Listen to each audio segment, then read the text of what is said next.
अस्सलाम वालेकुम, कैसे हैं सब? ठीक है।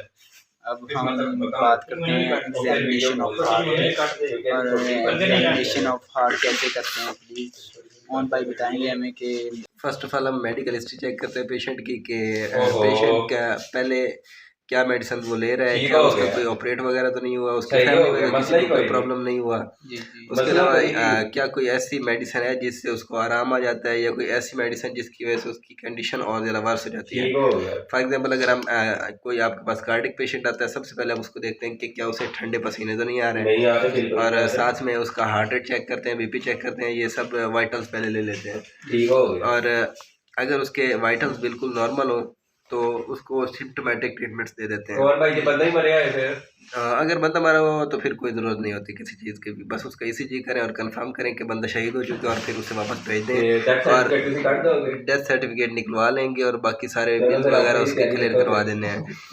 अब आते हैं वापस हमारे पेशेंट की तरफ। जी तो हम पेशेंट को चेक करेंगे। पहले सबसे पहले जब पेशेंट आएगा वो बताएगा कि अगर उसको नॉर्मल पेन है हार्ट का, जिसे एंजाइना पेक्टोरस कहते हैं, तो उसकी सबसे बड़ी अलामत ये होती है कि वो नाइट्रेट से ठीक हो जाता है। नाइट्रेट्स लाइक नाइट्रोग्लाइसरीन आप अगर लेते हैं तो उससे उसकी तबीयत रिलीव हो जाती है। क्यों? क्योंकि वो वाइजोडाइलेशन करवा देता है जाके, और हार्ट को पंपिंग में थोड़ी आसानी हो जाती है। उसके अलावा हम थोड़ी सी दो जो होती हैं हार्ट को बचाने वाली मेडिसिन जो नॉर्मली ब्लड बीपी में भी यूज़ होती हैं वो हम दे सकते हैं। लाइक उसमें एस इनहिबिटर्स आ सकते हैं, एंजियोटेंसिन रिसेप्टर ब्लॉकर। बाद मेडिकेशन ऐसी भी होती हैं जो इन सब का कॉम्बिनेशन होती हैं और वो दी जाती हैं सिर्फ और सिर्फ सीवियर कंडीशन में। जैसे पाकिस्तान में ट्राइफोर्ज के नाम से मेडिसिन आती है, तो ये भी हम दे सकते हैं। तो अगर बंदे को आता है मायोकार्डियल इन्फार्क्शन तो उसका ये होगा कि वो नाइट्रेट से आराम उसको नहीं आएगा, और उसका ड्यूरेशन भी 20 मिनट से कम अज़ कम ज़्यादा होगा। जबकि जो एंजाइना पेक्टोरस होता है वो कम अज़ कम 20 मिनट के अंदर ख़त्म हो जाता है। 5 मिनट से लेके 15 मिनट तक भी चला जाता है, बाद औक़ात 15 से 20 मिनट तक चला जाता है। लेकिन जो MI होता है वो 20 मिनट से भी ज़्यादा जाता है, आधा घंटा, और हो सकता है और भी ज़्यादा आगे चल जाए। और तीसरा हम डिफरेंशियल डायग्नोसिस में करते हैं कि क्या पेशेंट को कोई नॉर्मल क्या कहते हैं पेन तो नहीं है, जैसे मसल पेन। तो मसल पेन की सिंपल अलामत ये होती है कार्डिक पेशेंट में, अगर आप चेक करना चाहें कि क्या इसको कार्डिक मसला है या मसल पेन है, तो मसल पेन जैसे बंदा पोस्चर चेंज करेगा तो उसके मसल जो पेन की लोकेशन है वो भी चेंज हो जाएगी। फॉर एग्जांपल पहले पेन इधर हो रहा था तो बंदा थोड़ा सा लेटा है, उसको नजर आया कि थोड़ा सा पीछे चला गया पेन, तो ये सिंपल सी अलामत होगी कि ये मसल पेन है, और उसके लिए एनाल्जेसिक्स दे देंगे, ब्रूफन वगैरह हो गया, या फिर नॉर्मल जैसे देते हैं पाकिस्तान में डाइक्लोफेनिक सोडियम वगैरह के इंजेक्शन। तो फर्स्ट ऑफ ऑल हम पेशेंट को देखेंगे क्या उसको मसल पेन है, पोस्चर चेंज करवा के। अगर मसल पेन नहीं है, उसको एनाल्जेसिक्स वगैरह से फ़र्क नहीं पड़ता। पहले अगर पड़ जाता एनाल्जेसिक्स वगैरह से फ़र्क, तो मतलब है कि मसल पेन है। और अगर फ़र्क नहीं पड़ता तो फिर हम उसको नाइट्रोग्लाइसरीन या इसी तरीके से कोई भी नाइट्रेट्स देंगे, जैसे आइसोसोर्बाइट ट्राइनाइट्रेट, आइसोसोर्बाइट मोनोनाइट्रेट वगैरह, ये वगैरह सब दे देंगे। तो उससे अगर आराम आ जाता है फ़ौरन ही तो समझ लें कि एंजाइना पेक्टोरस है, और पेशेंट को कोई ना कोई हो सकता है कि टैकीकार्डिया वगैरह हो, पेशेंट एनीमिक हो, क्योंकि एनीमिक में भी बहुत ज़्यादा चांसेस होते हैं जो होते हैं आपको एंजाइना पेक्टोरस वगैरह के। और अगर घरेलू टोटका लेना चाहें तो एक अदरक मुँह में डालें, और जो बेबी पोस्चर होता है उसमें बैठें। बाद अदरक को इस तरह चबाना है कि आपकी आंखों में से पानी आ जाए।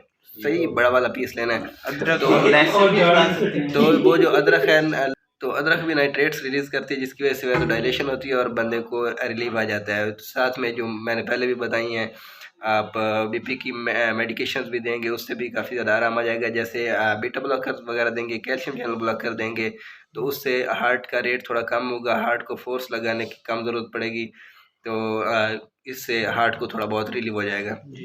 तो तीसरा, अगर पेशेंट को मायोकार्डियल इन्फार्क्शन है तो उसकी सबसे बड़ी अलामत ये होगी कि उसका जो पेन होगा वो मोस्टली लेफ़्ट चेस्ट के लेफ़्ट पोर्शन में स्टार्ट होता है। बाद औक़ात वो जो लेफ़्ट हाफ है उधर स्टार्ट होता है, बाद औक़ात ऊपर नेक की तरफ रेडिएट करता है, बाद औक़ात पेट की तरफ भी रेडिएट कर जाता है। लेफ़्ट बाजू में मोस्टली रेडिएट करता है, और राइट साइड पे भी, राइट हाफ चेस्ट में भी रेडिएट कर सकते हैं, बैक पे भी रेडिएट कर सकता है। तो ये सारी अलामात यानी ये जनरल अलामात हैं। उसके अलावा जो मेन अलामत होती है चेस्ट पेन की, रेडिएट भी कर रहा हो और उसके अलावा उसका ड्यूरेशन कम अज़ कम 15 मिनट से ज़्यादा हो। 15 मिनट से ज़्यादा होगा तभी वो मायोकार्डियल इन्फेक्शन समझा जाएगा। अगर 15 मिनट से कम में ख़त्म हो गया तो MI नहीं था, वो सिंपल एंजाइना पेक्टोरस था। तो अब पेशेंट आता, अब उसको हमने पहले पूछना है कि क्या कोई हार्ट की मेडिसिन वगैरह पहले ले रहे हो, या कोई कोलेस्ट्रॉल वगैरह का मसला, कोई शुगर वगैरह का मसला, कोई BP के पुराने पेशेंट हो, कौन कौन सी मेडिकेशन यूज़ कर रहे हो सकता है कि उसको किसी मेडिसिन का रिएक्शन आया हो।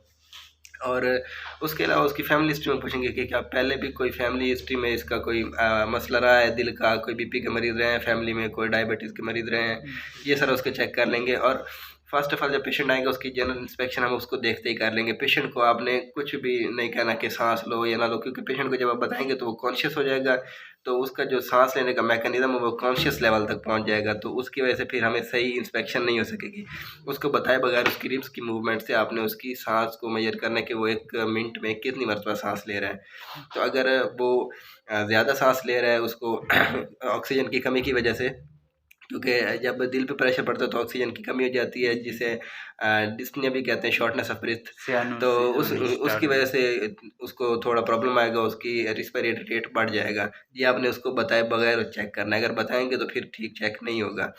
और उसके अलावा साइनोसिस भी देखने को मिल सकती है, और उसके अलावा जो आपकी जुगुलर वेन्स होती हैं तो उसमें भी डिस्टेंशन आपको यानी वो फूली हुई नज़र आ सकती हैं, जो मोस्ट प्रोबेबली होता है चांस। अगर आपको जुगुलर वेन डिस्टेंशन मिलती है तो राइट कार्डिक फेलियर होता है, राइट साइडेड कार्डिक फेलियर होता है। तो ये भी आप चेक कर सकते हैं। उसके अलावा ब्लड के छोटे छोटे निशानात भी आपको गला फूला हुआ मिल सकता है, और आपको पेरिफेरल एडिमा भी मिल सकता है। लाइक आपकी जो लेग्स होंगी सबसे पहले ये भी फूल जाएंगी। तो और जो पेशेंट आके आपको हिस्ट्री बताएगा वो ये बताएगा कि उसे इस तरह फील हुआ जैसे उसके ऊपर कोई प्रेशर आ गया हो, लाइक किसी हाथी ने पाँव रख दिया हो काफ़ी ज़्यादा। और चेस्ट पेन उसको बहुत यानी शरीर वाला होगा, और उसको साथ साथ डर भी लगेगा कि मैं मर रहा हूँ। और लेफ्ट साइडेड हार्ट फेलियर में क्या होगा बोला भाई? लेफ्ट साइडेड हार्ट फेलियर का I don't know. Left sided heart failure में होगा कि पल्मोनरी एम्बोलिज्म हो जाएगा। बेसिकली अगर आपके पेशेंट जो है उसकी फर्स्ट एड के तौर पे आप उसको एस्पिरिन की 2 टैबलेट्स दे देते हैं ताकि उसको थोड़ा सुकून आ जाए, और साथ में जो हार्ट प्रोटेक्टेंट होती हैं BP वाली वो भी साथ में दे देते हैं। और अगर आप उसकी जनरल एग्जामिनेशन करवाना चाहेंगे तो उसके लिए सबसे पहले आपको ECG वगैरह आप करवा सकते हैं। ECG के अलावा आप उसका क्या कहते हैं इकोकार्डियोग्राफी वगैरह भी करवा सकते हैं। और उसके अलावा कुछ हार्ट मार्कर्स होते हैं जो बढ़ जाते हैं जब आपका हार्ट अटैक आपको होता है, साइटोकाइंस वगैरह, तो उनको भी आप मेजर करवा सकते हैं। और बेसिकली साइटोकाइंस से ये चीज़ कंफर्म होती है। बेसिक नॉर्मली तो साइटोकाइंस वगैरह से हम उसको चेक वगैरह करते हैं, और बाकी छोटी मोटी जो होती हैं वो हम डॉपलर जो होता है अल्ट्रासाउंड करके जो ब्लड की मूवमेंट है वेसल्स में वो भी देख सकते हैं। और इसके अलावा बाकी छोटे मोटे ब्लड गैसेस करवा सकते हैं वैसे। हाँ, एट्रियल ब्लड गैसेस टेस्ट करवाते हैं, उसमें आर्टरीज से ब्लड लेते हैं और उसमें हम ऑक्सीजन सैचुरेशन वगैरह चेक करते हैं। तो